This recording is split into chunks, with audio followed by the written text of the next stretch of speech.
Aujourd'hui, c'est vraiment comment bâtir un plan d'affaires et suivre votre évolution à tous les jours. Donc, les espaces qui sont en blanc, les espaces en jaune, c'est juste, faudrait pas y toucher. C'est vraiment les espaces en blanc que vous pouvez changer. Comme vous allez voir, si vous essayez de toucher à ça, ça ne marche pas parce qu'il y a des calculs qui se font derrière tout ça. Donc, tout ce que vous pouvez changer, c'est ce qui est en blanc ici, OK? Et ici, et bien sûr, dans toutes les tabulations. Vous allez voir que ces deux derniers-là, c'est en jaune pour une raison, parce qu'il n'y a rien qu'on ajoute là-dessus.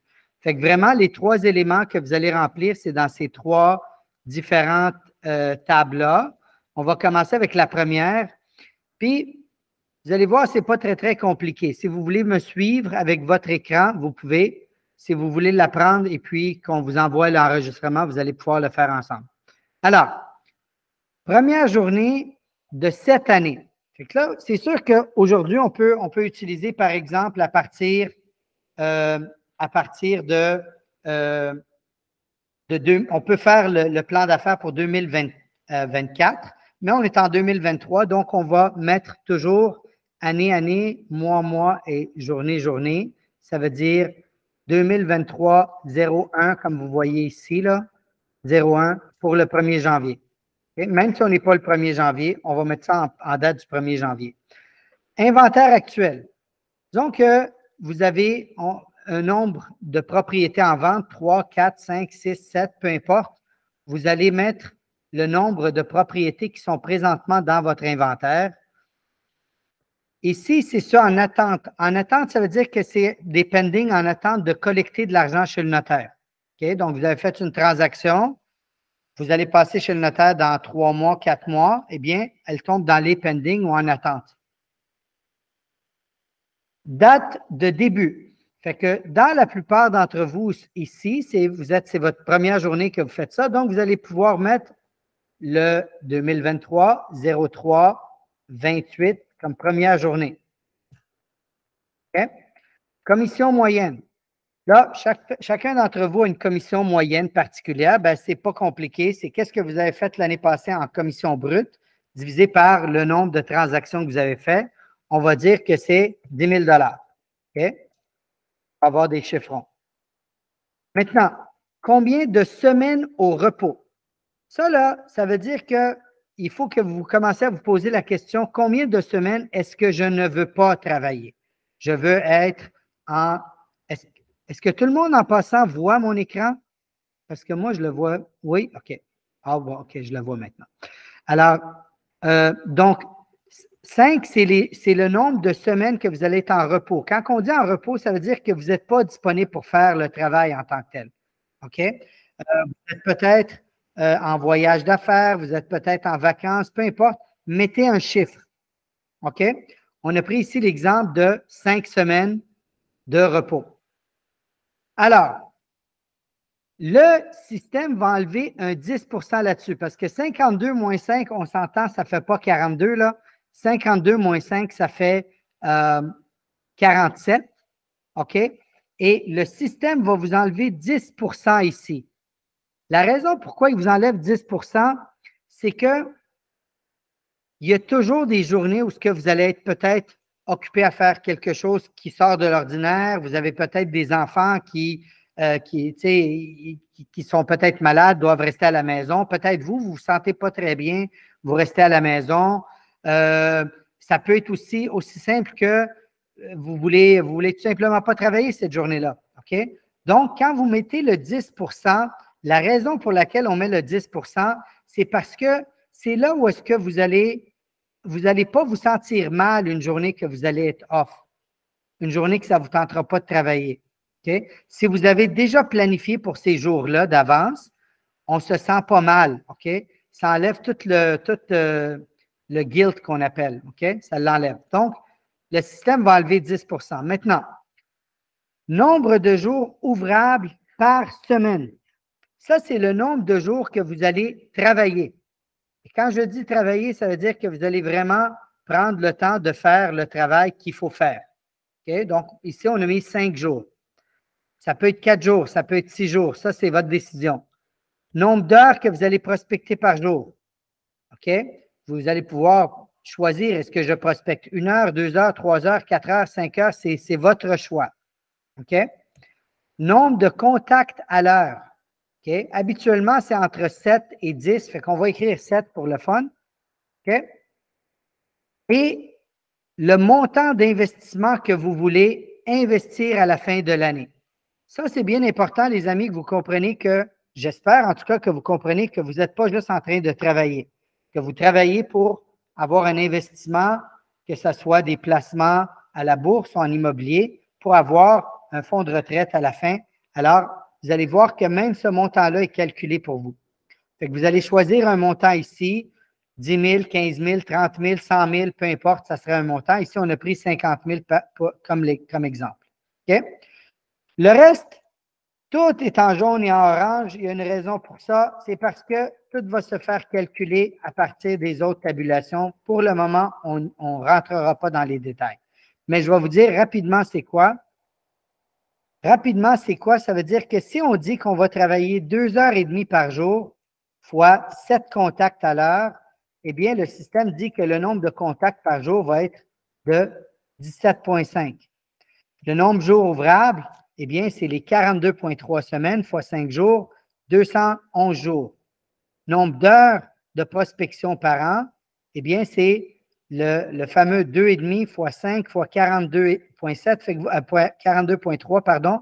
Alors, comme vous voyez, tout se calcule automatiquement pour vous. Ce qui est en orange, eh bien, c'est le même principe, OK?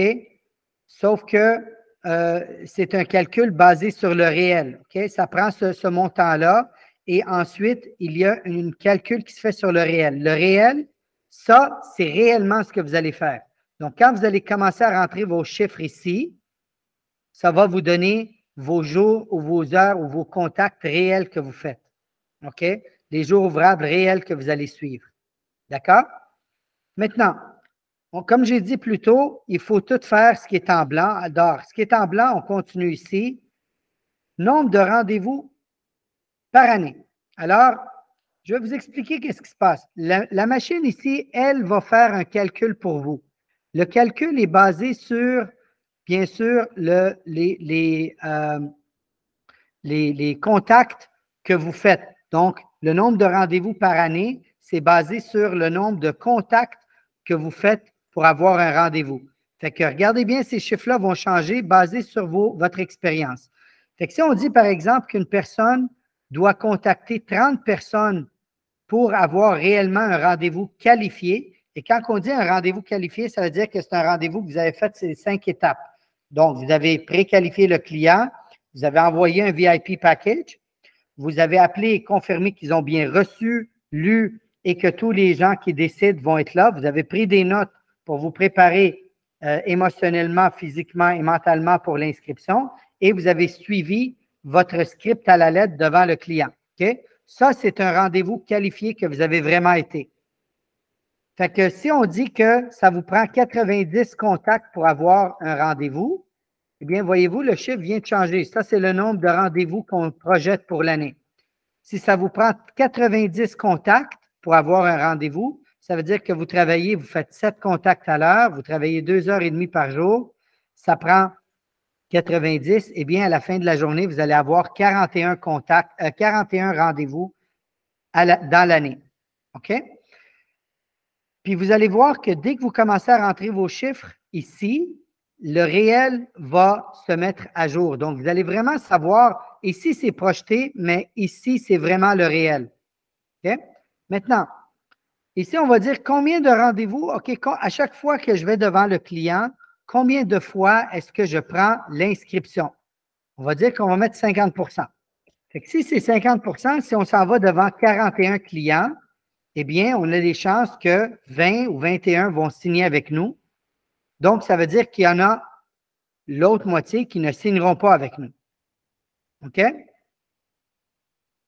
OK, prochaine étape. C'est quoi qu'on met ici? La réduction de prix. Réduction de prix, moi, je suggère toujours qu'elle devrait être à 100 %. Ça veut dire quoi? Ça veut dire que si vous prenez 20 inscriptions durant l'année et que et qu'il y en a qui se vendent, bon, on les liste, puis ça se vend immédiatement, tant mieux. OK? Mais il y en a d'autres que ça se peut qu'on liste, puis que ça ne se vende pas, puis qu'on ajuste le prix 2 ou même 3 fois avant que ça se vende, ou que ça ne se vendra jamais. C'est pour ça qu'on met 100%. 100%, c'est vraiment le nombre d'inscriptions que vous avez pris. Donc, dans ce cas-ci, ce qu'on projette de prendre, c'est 20 inscriptions. Et 20 fois, on devra réduire le prix sur des propriétés. Donc, ça se peut qu'il y en ait que c'est 0 fois. Il y en a que ça se peut que ce soit 1 fois. Il y en a que ça se peut 2 fois, 3 fois, peu importe. Mais idéalement, le ratio devrait être 1 pour 1. OK? Les expirés. Combien de fois est-ce que sur 10 listings, combien est-ce qu'ils expirent? Ici, on a mis 20 du temps. Combien est-ce qu'ils s'annulent? C'est le client qui dit, moi, là, je ne veux plus vendre, ou vous ne voulez plus travailler avec ce client-là. Combien est le pourcentage des propriétés que vous allez annuler ou qui vont être annulées par le client? OK? Ici, on a mis 10 Ensuite, si on a dit 20, si on a 100 de nos propriétés qu'on liste, 20, mais 20 sont expirés et 10 sont annulés, eh bien, il nous reste 70 qui vont être vendus. Et dans ce cas-là, on a 14,4. OK? Maintenant, les ventes aux acheteurs. Ça, là, ce pourcentage-là, vous allez voir encore une fois, puis je vais vous expliquer tantôt comment remplir cet espace-là, mais quand vous allez le remplir, vous allez connaître exactement.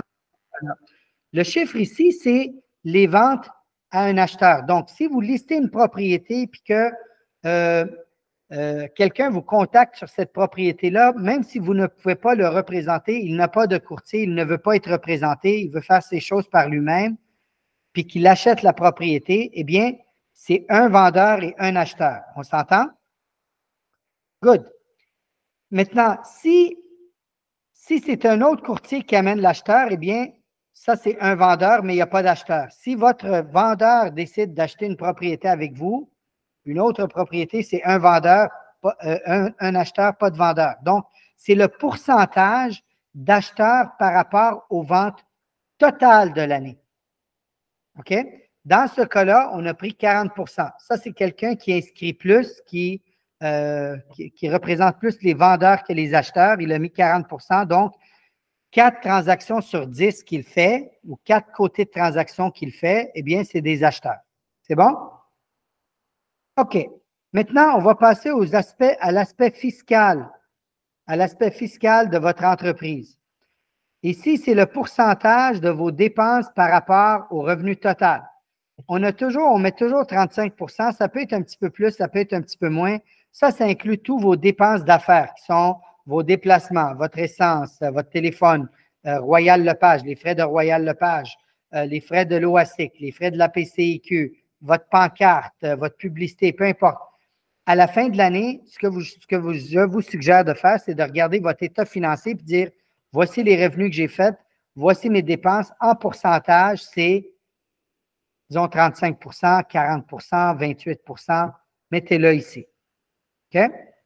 Votre taux d'imposition. Bon, alors, pour la plupart d'entre vous, je sais que vous avez des entreprises et c'est l'idéal, bien sûr, dans ce domaine-là, c'est de ne pas faire les transactions à son nom, mais au nom d'une entreprise incorporée. Si vous ne l'êtes pas, c'est correct. Gardez quand même le même montant ici. Si vous l'êtes, ça, c'est le taux d'imposition des sociétés au Québec, à peu près, si on n'a pas d'employés. Si on a des employés, le taux est un petit peu réduit. Ça, je vous suggère de poser la question à votre comptable et de mettre le montant ici.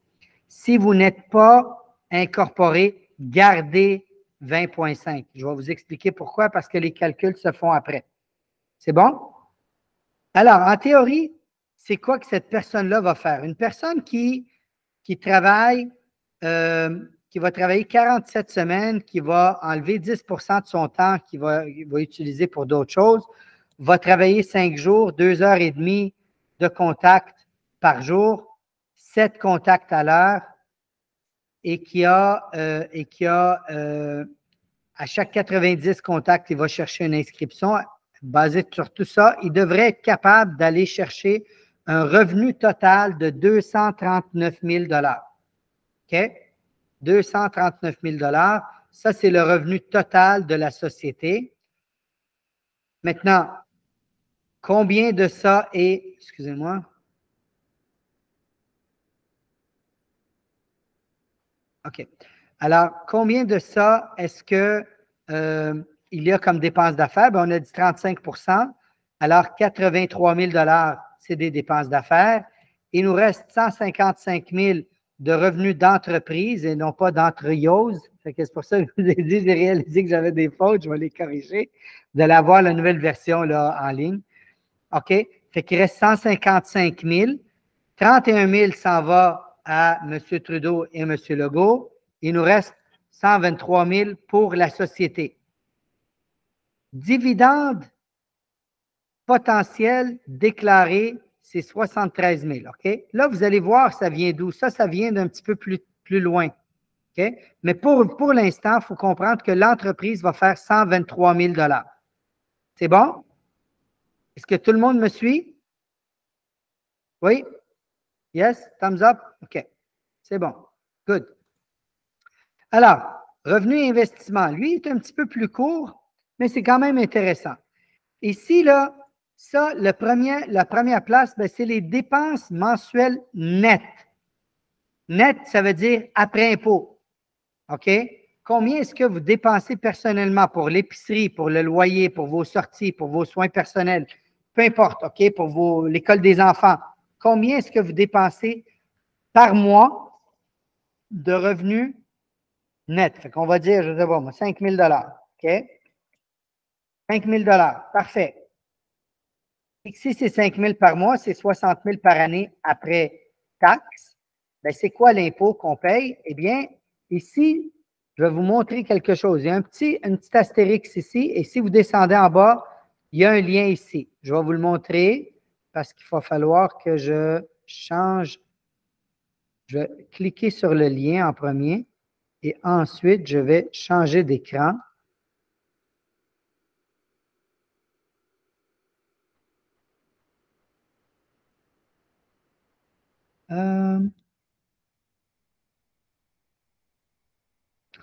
Est-ce que tout le monde voit mon écran? Oui? OK. Attendez un petit peu. OK. Alors, qu'est-ce qu'on avait dit que c'était nos revenus? On a dit que nos revenus seraient 60 000 après impôt. OK? Alors, si on va un petit peu, si on va sur notre écran ici, on est au Québec. Revenu d'emploi, on va dire 75 000. Je vais vous montrer où. Je vais vous montrer après là, comment faire le calcul. OK? Ce qui est important à voir, c'est qu'est-ce qui va me rester ici. Regardez, c'est là que je suis en train de chercher ce montant-là. Fait que voyez-vous, est-ce que ça, c'est 60 000? La réponse est non. Alors, on va devoir augmenter. Si on dit 85 000, on est pas mal proche. 86 000, on devrait être direct. Bon, OK? Ça nous donne notre 60 000 par année.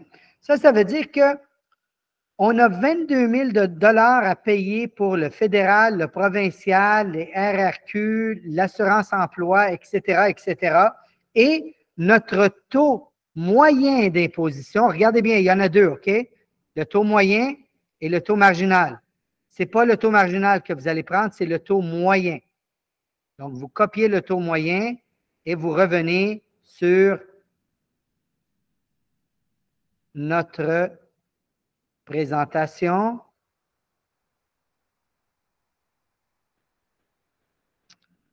Et là, on le met ici, tel qu'ici. Voilà. Allez, et vous allez voir, il y a un plus 4 % ici. Touchez-le pas. OK? C'est parce qu'il y a des ajustements qui se font dans l'année. Gardez-le comme ça. Ça va vous donner une bonne idée de qu'est-ce qu'il y en est. Si vous le gardez comme ça, voyez-vous, votre revenu, votre imposition personnelle va être de 25 000 $.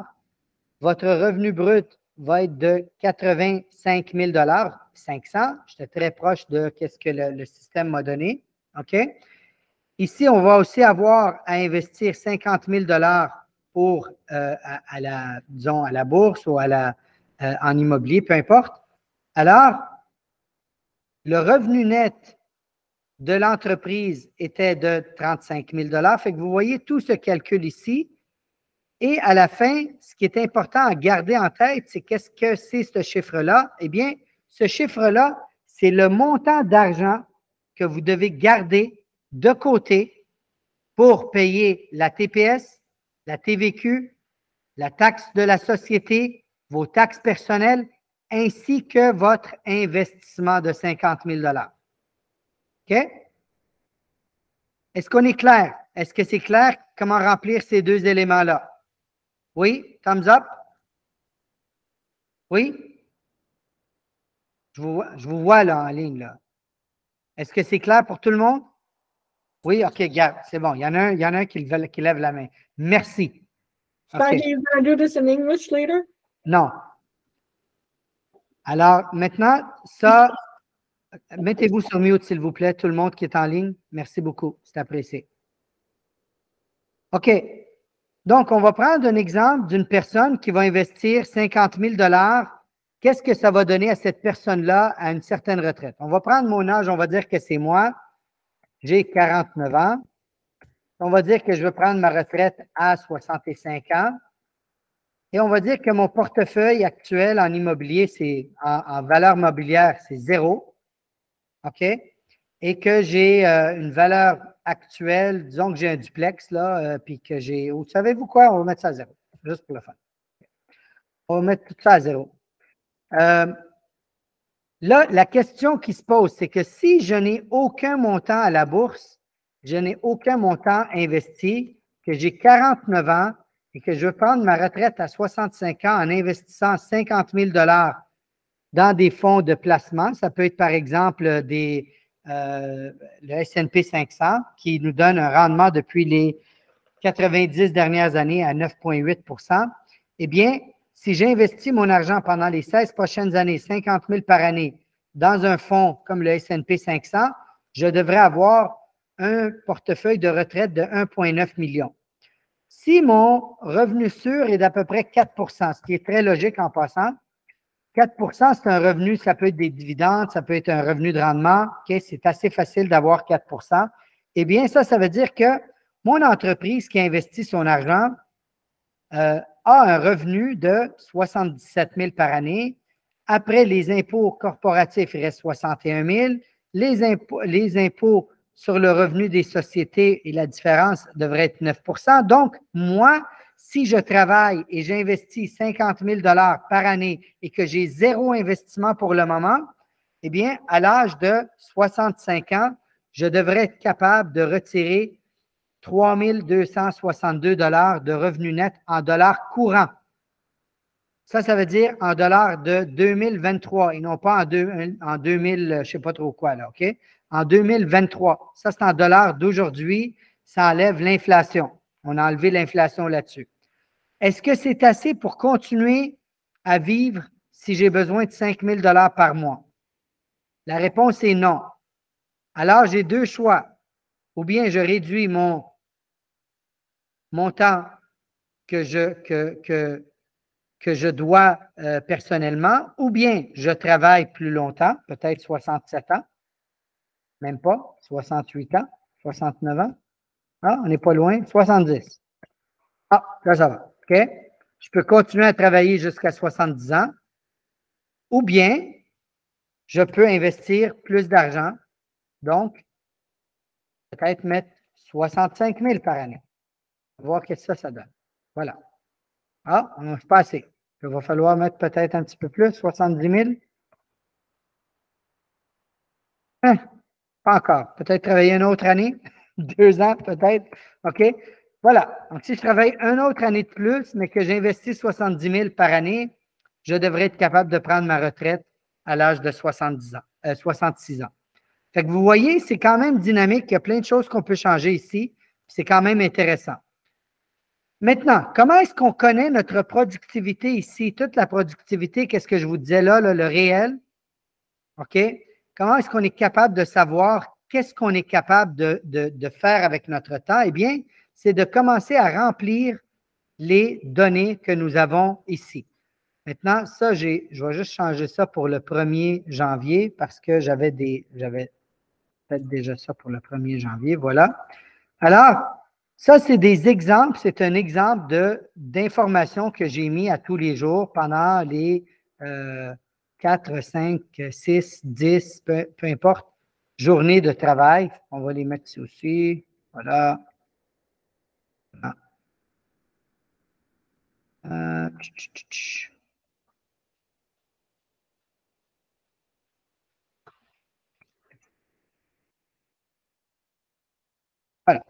Non, bon, je n'ai pas le droit. OK. C'est bon. Je vais juste vous expliquer quelque chose, les amis. Ça, là, c'est important de le remplir à tous les jours. Je vais vous montrer comment on le remplit. C'est très, très, très facile. C'est très, très, très, très, très, très, très, très, très, très, très, très, très facile. Vous ne le faites pas. Je ne comprends pas pourquoi vous ne le faites pas, mais vous ne le faites pas. You forgot to pray. Parce que ce n'est pas très, très, c'est très. Bon, OK. Alors, donc, comment est-ce qu'on remplit ça? Ce n'est pas compliqué. On commence une journée. On va dire qu'on est le 2 janvier. Combien d'heures est-ce que j'ai prospecté? On regarde l'heure. On a prospecté pour 2,5 heures. 2 heures et demie. OK. Combien de contacts j'ai fait? 32 contacts. Combien de rendez-vous est-ce que j'ai été aujourd'hui? Bien important, là, OK? C'est des rendez-vous d'inscription à laquelle vous avez été. Pas que vous avez pris, mais que vous avez été. OK. Rendez-vous, on va dire qu'on a été voir un client. Combien est-ce que j'en ai pris? 0. Combien de le rendez-vous que j'ai pris ici, là, il vient d'où? Est-ce que c'était un expiré? Est-ce que c'était à vente par propriétaire? Est-ce que c'était just listed, just sold? Quelqu'un que j'ai appelé dans le coin parce que j'ai listé une propriété? Ou c'était quelqu'un qui me connaît ou quelqu'un que j'ai rencontré quelque part? On va dire que c'était quelqu'un que je connaissais. Voilà. 1. Donc,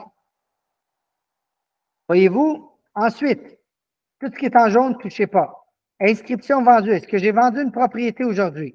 On va dire que oui. Okay? J'ai eu une offre qui est acceptée, que toutes les conditions sont réalisées. Boum, c'est fait. Est-ce que j'ai représenté un acheteur? Non. Est-ce que... OK.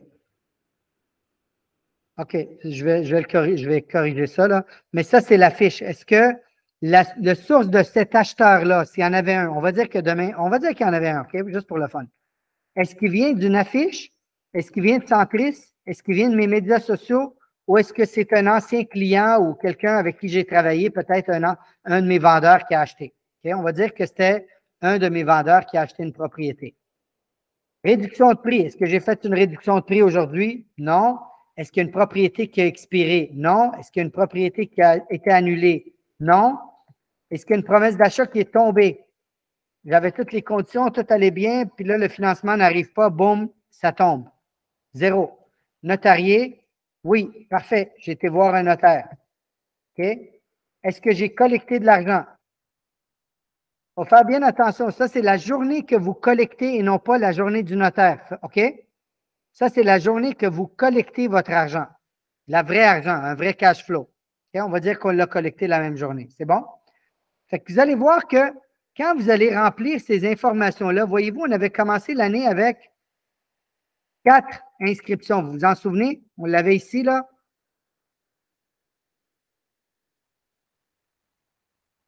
Inventaire actuel 4. Est-ce qu'on a pris une inscription aujourd'hui? On a pris une inscription? Oui. On est venu ici, là. On avait pris une inscription.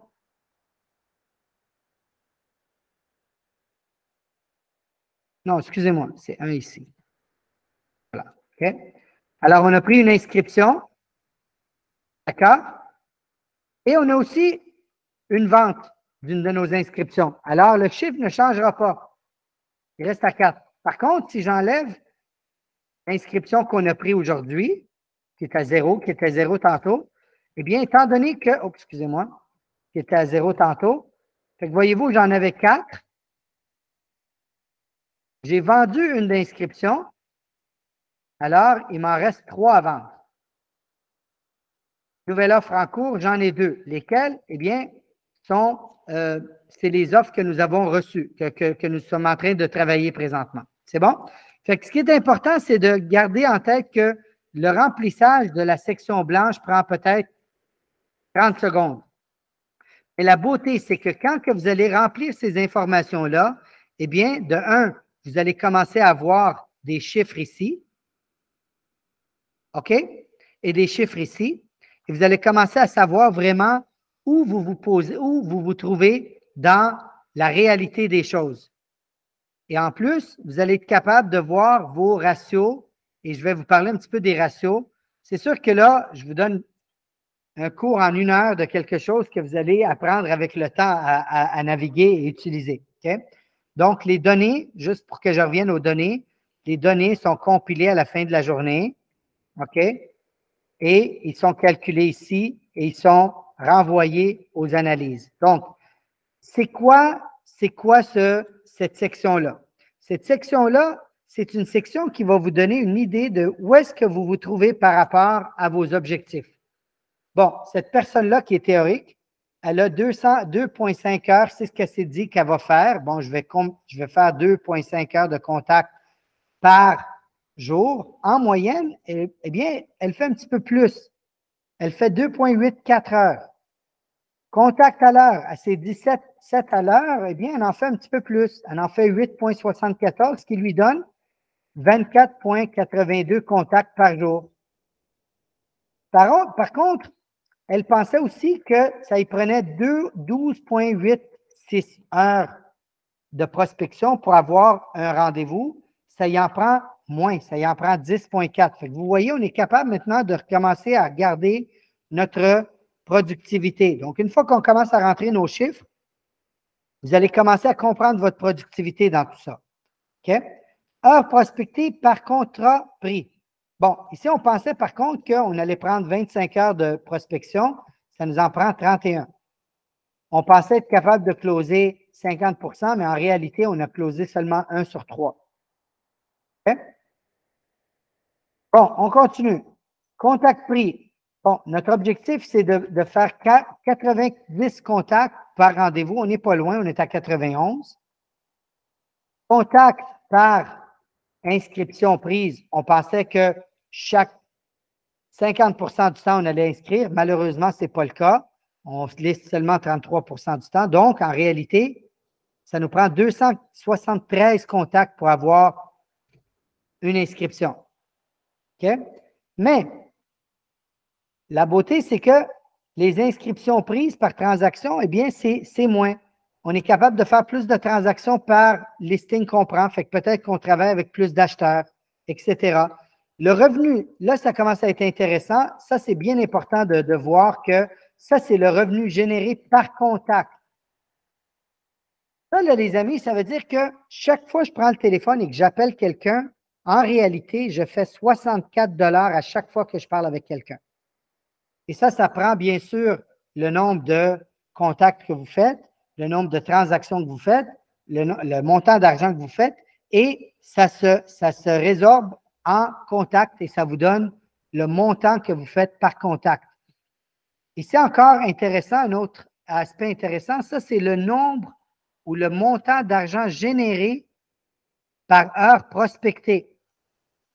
OK? Dans notre personne théorique-là, c'est 640 $ de l'heure prospectée. OK? Et bien sûr, la commission moyenne, eh bien, on s'attendait à ce que ça soit 10 000. En réalité, c'est 13 300 $. OK? Fait que ça vous donne une indication. C'est comme un tableau de bord. C'est comme vous êtes dans un cockpit, là, vous êtes dans un avion, et là, vous regardez vos gadgets, puis vous voyez, ah, je suis un petit peu plus élevé, ah, je suis un petit peu plus bas, je devrais monter.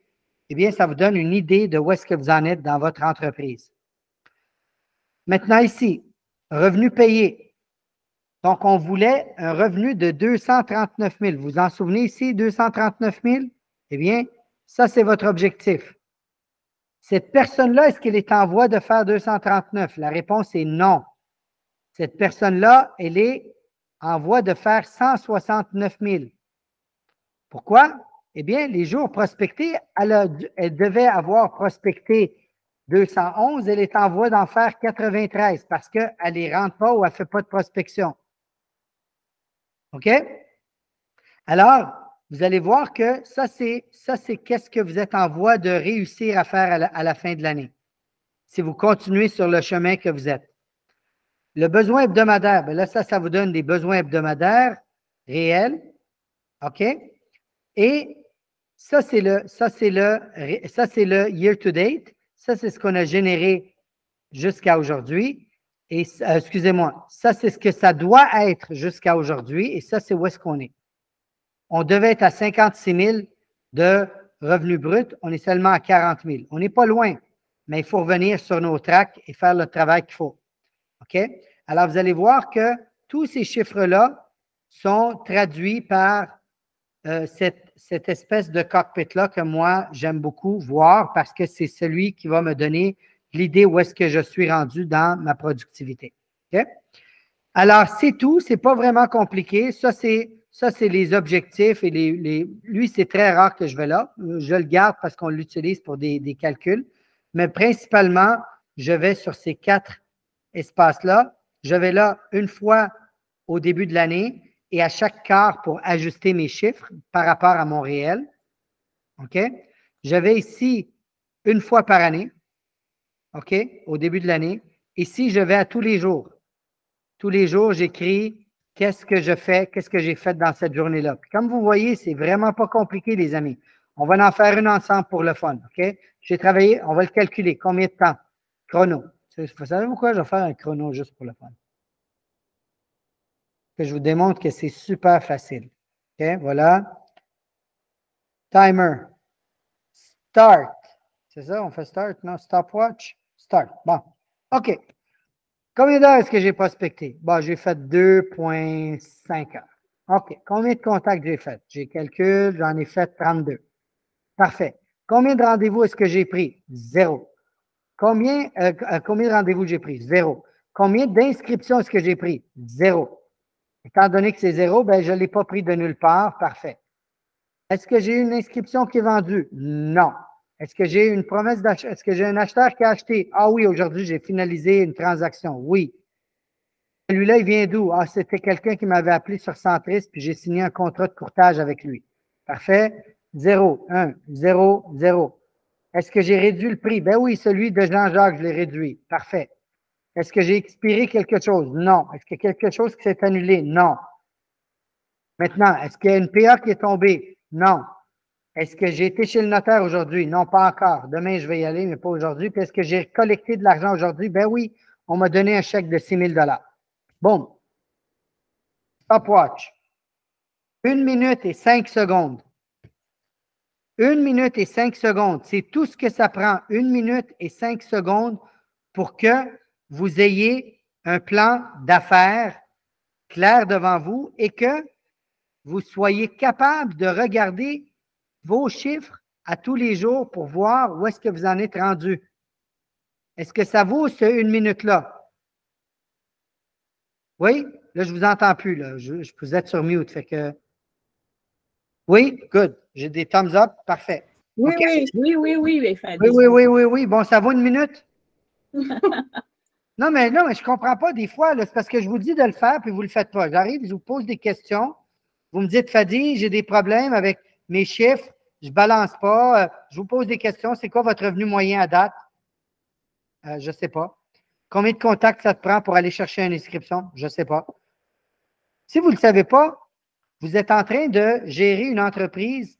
C'est comme si vous étiez dans un avion. Là, imaginez-vous, 2 minutes, OK? Imaginez que vous êtes dans un avion. Là, vous voyez le capitaine. Okay? La porte est ouverte, le capitaine il est là, puis le capitaine, les yeux bandés. OK? Tu es en train de voler l'avion. C'est quoi les risques que cet avion-là, s'il n'est pas sur autopilote, là, on s'entend, là, c'est quoi les chances que cet avion-là atterrisse au bon endroit? 0. 0. C'est quoi les chances qu'on meure parce qu'il va faire un accident en avion? 100%. Je vous le garantis, s'il n'y a pas d'autopilot, c'est 100% vos chances de mourir. Pas 99,9, là, 100%. Les yeux bandés, il ne réussira pas à atterrir. Okay? C'est le même principe. Si vous ne rentrez pas vos chiffres, vous ne savez pas où est-ce que vous en êtes. C'est bon? Alors là, je vais prendre des questions. J'ai Jessica qui a la main levée. Vas-y, Jessica. Jessica?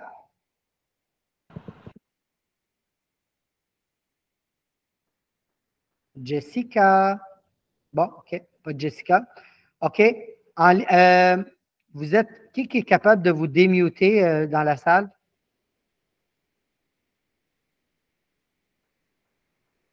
Yeah, I can unmute. OK. Dans la salle, est-ce que vous avez des questions? Je sais que ça a été très rapide, peut-être ça a l'air compliqué, on va le faire ensemble une autre fois si vous voulez. Oui, oui, Eric.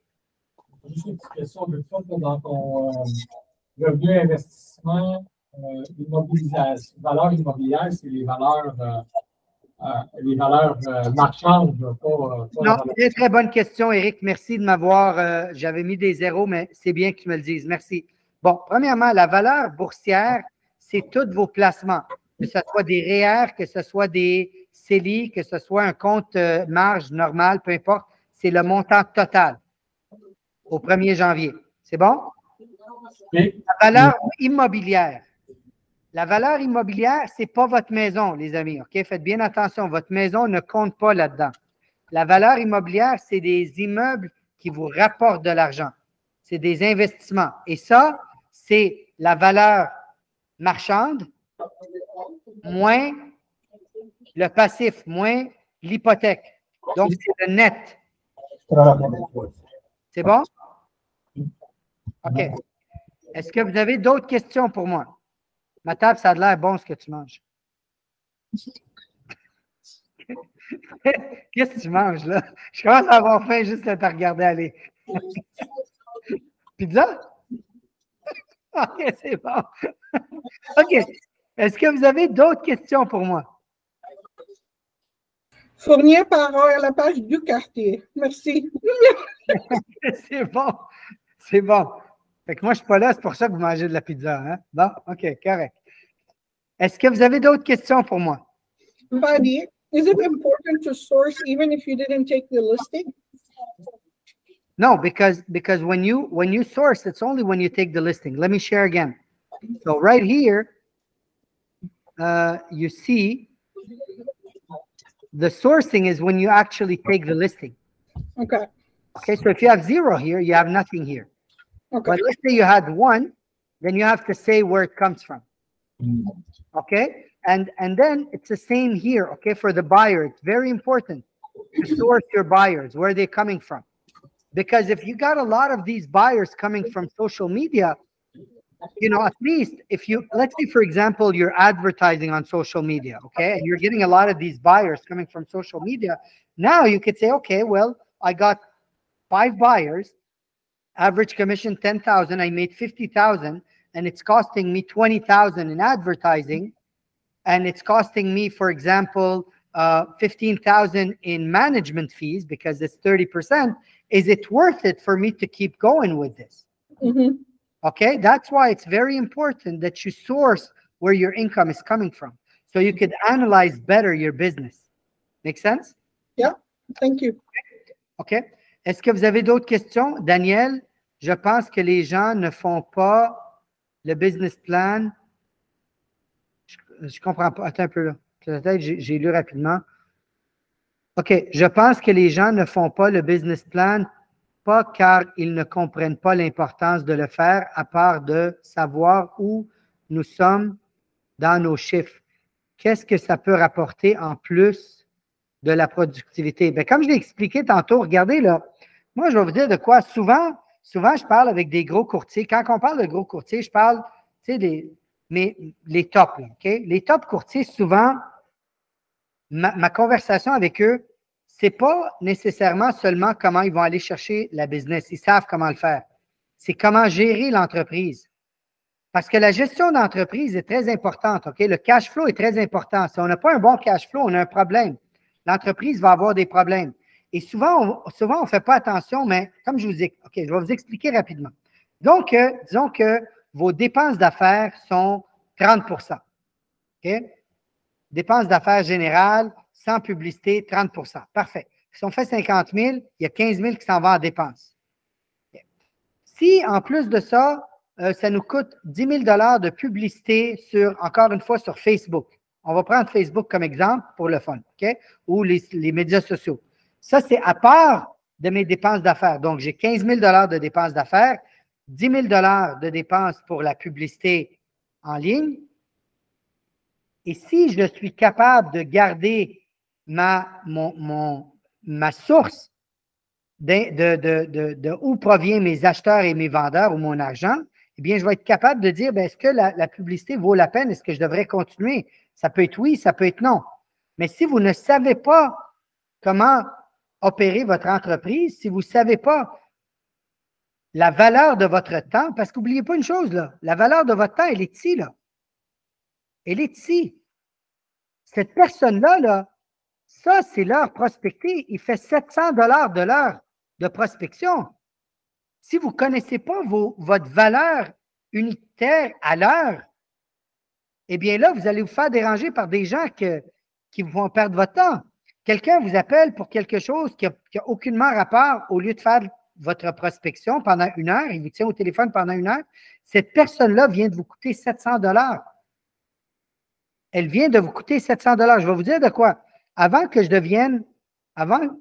je prospectais à temps plein puis que je faisais vraiment de l'immobilier à temps plein en haut d'1 million,